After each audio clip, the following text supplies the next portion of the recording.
Klinger with Klinger Insurance Productions here at the Timonium Motorcycle Show, and I happen to be with Tom from V.E.P.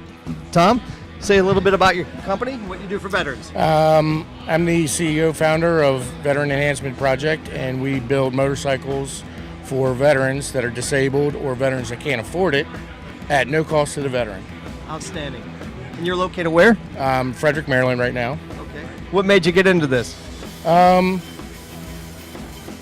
Basically seeing guys that can't ride anymore when they come back from deployments and they're disabled, and they still want to ride and but they can't afford it, whether they're collecting disability from the VA or they just can't work anymore because they're 100% disabled. So they used to ride, and now they have either an amputation or some kind of handicap from being combat wounded. So we put them back on the bikes because that in itself is therapy. And it's one of the things that they should be able to do. Just because they lost a leg or an arm or whatever, they can still ride.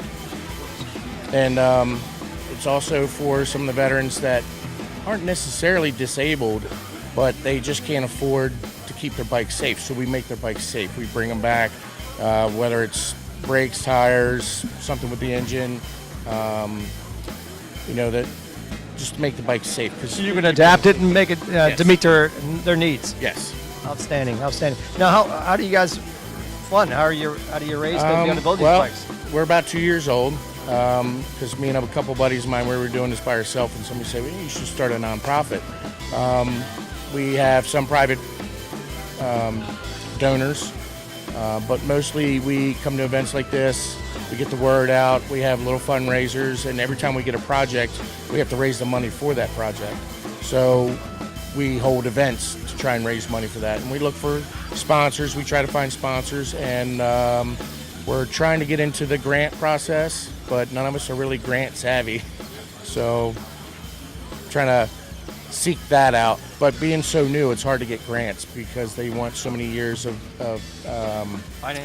financials and tax returns and stuff like that. So, like I said, we're about 2 years old and trying to break into the little things that can bring us some money. Were you a veteran at one time? Yes. I 25 years in the National Guard. I got 3 deployments. I've been in Iraq, Afghanistan, and I retired in 2015. Isn't that a wonderful thing, veterans taking care of veterans? Well, that's what it's about. Yeah. So the gentleman you met yesterday, John Harmon, he's a double above the knee amputee. He's still in the 82nd Airborne as a liaison at Bethesda Naval. Mr. Danchenko, he's still a naval officer. He works there as well. And most everybody on our board, except for two people, are veterans. And that's what we do. We're about motorcycles. It's just getting them back on bikes, because as well as you know, getting out there in the wind clears your head. Well, just any way you can forget things and enjoy what brings back to you. If you were a biker before, or if you weren't a biker, it gives you an interest and it gives you a focus of moving forward instead of living in the past. Yeah. And I truly believe that. And I really appreciate what you do for veterans. And we're going to try to give you a shout out for you, give you a plug on this here. And I was prior military, so I understand what it is. And any which way we could help each other, that's what it's all about, a band of brothers. Thank you again, and I appreciate it. God bless.